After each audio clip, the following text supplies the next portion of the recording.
All right. It'll be all right, huh? Take your little toy, huh? Ooh, isn't that cute, huh? Take your little bird. See your little bird? You see bird? A simple finger stick and a few drops of blood. That's all it takes to find out if your child has lead poisoning. Even a small amount can affect how well he or she behaves or can learn. Higher concentrations of lead can cause major health problems. They include brain damage, nervous system and kidney disorders, vision or hearing loss, and can even be fatal. Now, it'll take this test from 10 to 14 working days before it come back. But when it do come back, if it shows he got higher than a normal lead level, the lab or even the nurse in the area will let you know. Children should first be tested for lead in the blood between 6 months and 1 year of age. If high amounts of lead are found, you should seek treatment and have your home tested for lead-based paint and lead dust by a qualified contractor or city inspector. Peeling, chipping, and chalking lead paints are the main culprits in Milwaukee, especially on and in older homes painted before lead paints were banned. I look for signs of chipping and peeling paint, signs of deterioration such as chalking. I look for any possible holes and then suspect it's containing lead. I put my meter to those surfaces to check for the content of the lead, and the meter will give me an actual number telling me if the quantity is high or low of lead. Once I determine that there's actually lead in that paint and it's defective, then those surfaces will be issued for correction to the owner. Yeah, if a home has been built before 1978, that's the year that lead paint was banned. There's a good chance that it may have lead-based paint on the surface, and especially before like 1960, where concentrations of lead paint were much higher. If the paint is deteriorating on a home that's of that age, you can suspect that it has lead-based paint. Terrell Hewitt's Southside Milwaukee flat had a lead paint problem, and so did he. High levels of lead were found in his blood during a regular checkup about a year ago. It's youngsters like him, under 6, who are at the highest risk. They play on the ground or floor where lead paint chips and dust may have fallen, then put contaminated fingers and toys in their mouths. Lack of concentration, crankiness, or flu-like symptoms can be signs of lead poisoning. However, like Terrell, a child might not show any signs. Okay, so he didn't have any symptoms of being an ill child or tummy aches or speech? No, nothing that made you that wasn't out of the ordinary, just a normal child. Okay. Milwaukee public health nurses have been providing home visits for Terrell and his mom, providing basic information, developmental assessments, nutrition advice, and other services. Like the inspectors, the nurses also work to ensure that lead hazards are reduced or eliminated. The landlord cooperated, and they got the windowsills painted and a lot of the holes and stuff patched up and got rid of the old lead in the paint. Okay, good. There are a few things that can be done to reduce the risk. Paint chips can be misted and collected with a wet mop and carefully disposed of. Cracking or chalking walls can be washed with a high phosphate detergent, then painted with a non-leaded paint.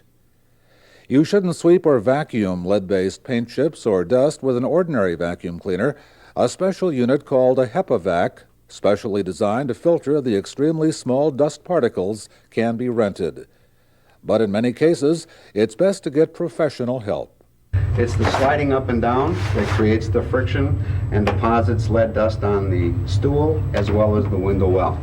Painters, contractors, and rehabbers were among those attending a recent Milwaukee seminar on lead abatement. In order to qualify for certain projects, abatement contractors are required to attend state-certified training courses like this one. They learn about the hazards, how to correct them, and are also trained in the proper use of testing procedures both before and after abatement. The experience of the late 70s and the early 80s is that people who try to remove lead leave a legacy of lead dust, which is far worse than the original problem. And so specialized training makes it possible to make the lead safe or to remove the lead from the premises without creating a greater hazard than when you started. When the problem is serious, total abatement can be an expensive proposition. There is some help available. The health department can share half the cost for certain property owners, up to $1,500. Remember to provide well-balanced meals for your children, foods low in fat, high in iron and calcium. Make sure they wash their hands often and watch what goes into their mouths. And don't forget that regular medical checkup. Okay, good job, my friend. Now let's see how tall you are. The aggressive screening program in Milwaukee on children 6 months to 6 years of age is achieved through a public and private partnership of the Milwaukee Health Department and private medical doctors. Over 6,000 children, 1 in every 3 tested last year, were found to have some degree of lead poisoning. While the health department believes it has made a significant difference in the health of Milwaukee youngsters, lead poisoning remains a serious problem, and the effort to reduce the hazards will continue. Me too, all done, all gone.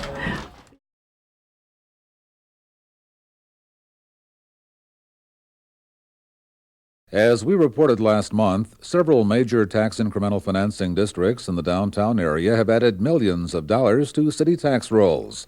But TIFs are branching out, also helping other neighborhoods. I think that we're looking now toward the neighborhoods and especially those that surround the downtown, so you can support what's being done downtown. If you do nothing for the surrounding neighborhoods, then eventually the downtown will die again. Alderwoman Johnson lives in what is now historic King Place, the former Home Bank building and annex on King Drive. A TIF district helped developers convert the long vacant property into 41 apartments and commercial space. To refresh your memory, the city provides the money up front for expenses conventional lenders are reluctant to provide. As property taxes increase during development, the increase, the tax increment, is used to pay back the city loan. I think that it's a reinvestment in the community to add stability to the neighborhoods, surrounding neighborhoods, and the more commercial space and the more people that we get to move back in, the better off we'll be down here. The first floor of historic King Place is leased by the Wisconsin Gas Company. One of its employees grew up in the area. I believe that the things that have been done so far are really positive. It's really helping the community. It's bringing the community back to life. We transformed it from a vacant shell, which was occupied by pigeons, frankly, to a first-class apartment complex and commercial building, which, along with a lot of other things on King Drive, is helping to really contribute to the revitalization of that area. That area includes the Schlitz Office Park Tax Incremental District. The historic brewery is home to over a dozen private and public agencies, almost 3,000 employees, more than were employed when the brewery was in operation. The Schlitz Park River Center is another TIF district. The city loan helped renovate the former bottle house and fund a section of Riverwalk. About 1,000 people work here, with the tenants providing job opportunities for many Central City residents. And just north of Pleasant Street, along the west side of the river, what's called the Beer Line B TIF District. Loans will help pay for public improvements for a planned apartment and townhouse development to be worth around $14 million. All three are visible from Alderwoman Johnson's apartment, all significant for her district and the city. It's meant an increase in property valuation. Schlitz Park is, I would say, roughly around $60 million in value now, and this development is about $4.1 million. So each time you add a new piece or a reconstructed piece, you add more value to the district, and that helps on the property taxes too. Along the former Park West Freeway corridor, a series of tax incremental districts. The North Avenue Commerce Center is being developed for light manufacturing tenants. The now unproductive land is expected to have an incremental value of nearly $9 million. Just across the street is Steel Tech Manufacturing. The city backed a TIF loan for public improvements and other costs.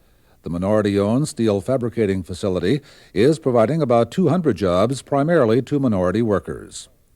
A little further west, New Covenant Missionary Baptist Church is developing townhouse and apartment units for low and moderate income residents.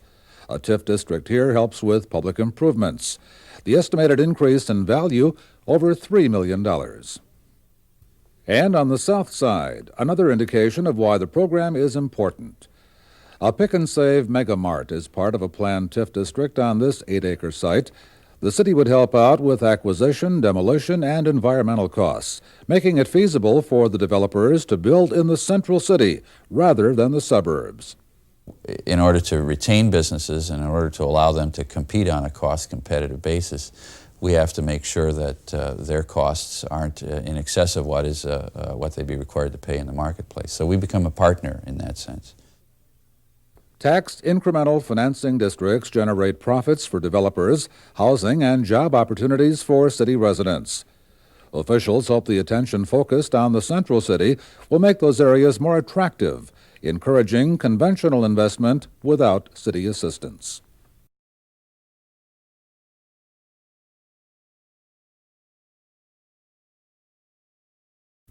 Milwaukee police and law enforcement personnel from throughout the metro area were invited last October to take part in a special home loan program called PIN, or Police in Neighborhoods.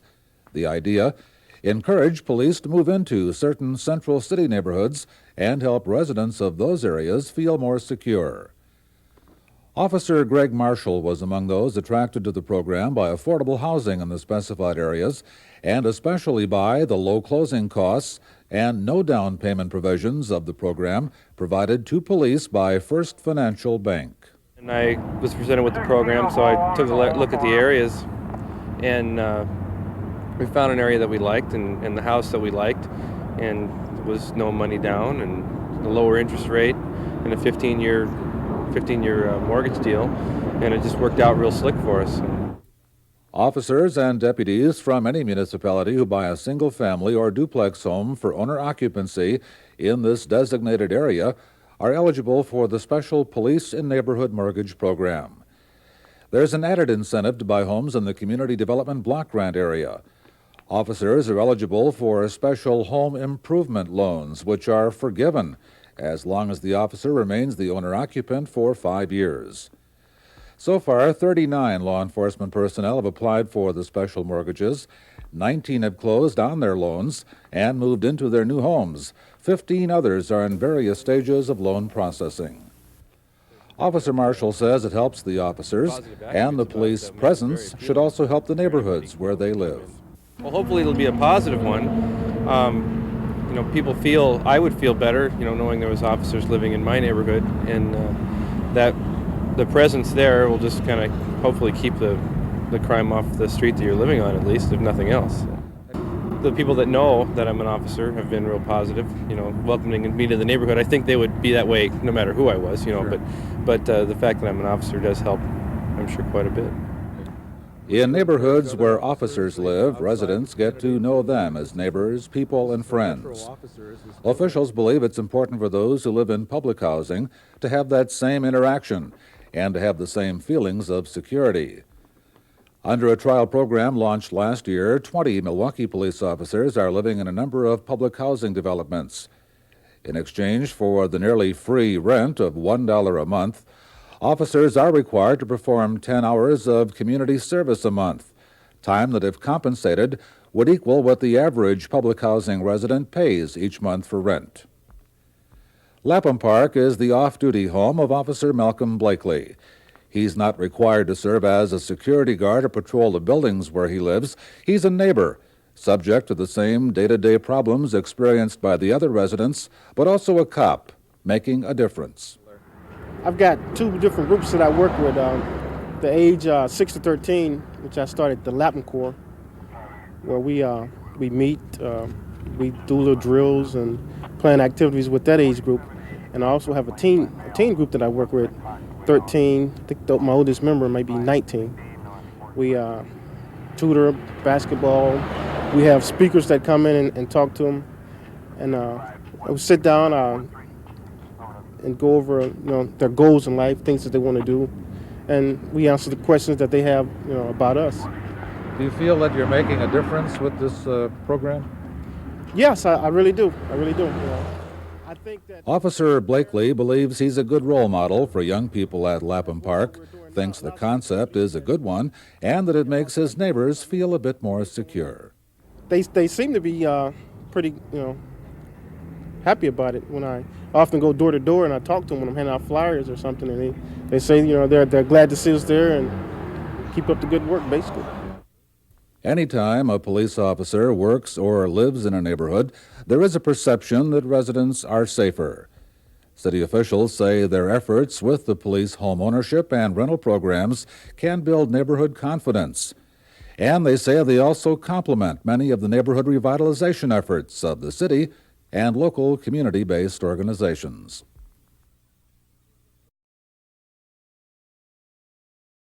Brady Street is one of the most unique streets in our city.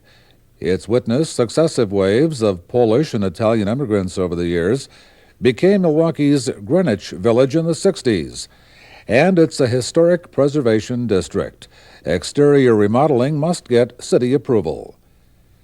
Just north of downtown, another one of 20 historic districts, the Brewers Hill neighborhood.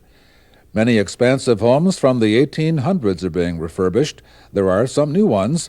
Here, too, building materials and architectural styles are closely regulated. There are many landmark buildings and a historic district downtown. In fact, Milwaukee offers more historic treasures than many of our sister cities.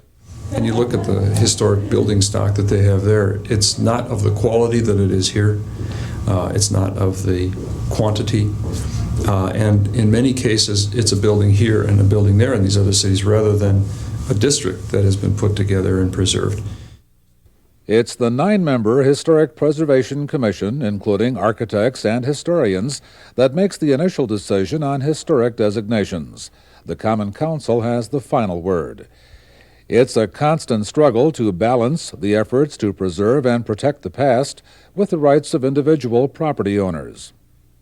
We run into some roadblocks from time to time. There are often individual building owners who don't feel that their building merits designation, as we call it. But we feel that to protect those buildings in the public interest. Sherman Park Lutheran Church created some controversy with plans to demolish 2 homes along a section of Sherman Boulevard that is a historic district. There was a compromise. One was preserved. The Sherman Park area has been the battleground for several other historic preservation skirmishes involving churches, which often argue they can't afford landmark status. Commissioners follow specific criteria, but say they do look at more than the age of a building. The procedures are very carefully done so that we are protecting the interests of everybody who's interested in preservation. We are conforming to the city's ordinance, and we're informing people at the same time of why these buildings deserve the designation that they receive. We are a group that does look, in fact, at other things than simply the historic nature of places. We look at the economics of things. We look at a number of things. Those of us who've lived here a long time don't always appreciate the many architectural styles that are prevalent here. Milwaukee is a treasure of historic homes with several dozen architectural styles. Some are designated landmarks, others simply outstanding examples of popular styles from another time and place. The Common Council realized that designating things as historic encourages people to reinvest in residential areas in older parts of the city, and that's been one of the real successes of the Historic Preservation Commission. So the city has been very much in support of historic preservation because it encourages the revitalization of old neighborhoods and is good for property values, and because they view it as a way to market the city to businesses and individuals who want to move in based on the fact that we're a unique old city with wonderful old buildings and neighborhoods. In virtually every neighborhood, you'll find the duplex, the most popular housing type in the 1890s. The middle-class Milwaukee bungalow showed up around 1905. And there's that distinctive Polish flat, apparently a response to narrow urban lots and population densities in working-class neighborhoods around the turn of the century. The city wants you to know about all of them. One of the things we've done is we've written these 3 little brochures that you just alluded to that highlight the old world architecture, the old German and Polish architecture that in the United States can only be found in Milwaukee, and that really sets the city apart from every other city in the country. One of the other things we've done is we realize that visitors to the city, as well as city residents, don't have or haven't had any way of really finding out about the city's historic buildings or knowing what they're looking at when they're walking around. So the city did a series of 9 walking, driving tours of historic neighborhoods in the city, and we're going to be expanding that number by doing a few more this year. Of course, the other thing we've done is we've published a book called As Good as New, which is a guide to how to rehab your old Milwaukee house. It's an illustrated guide that sort of leads you through the various steps involved with rehabbing the exterior of an old house. Historic architectural character is a marketable asset in Milwaukee's older neighborhoods these days. Historic preservation commissioners hope the old world craftsmanship that remains will not be lost in the name of modernization.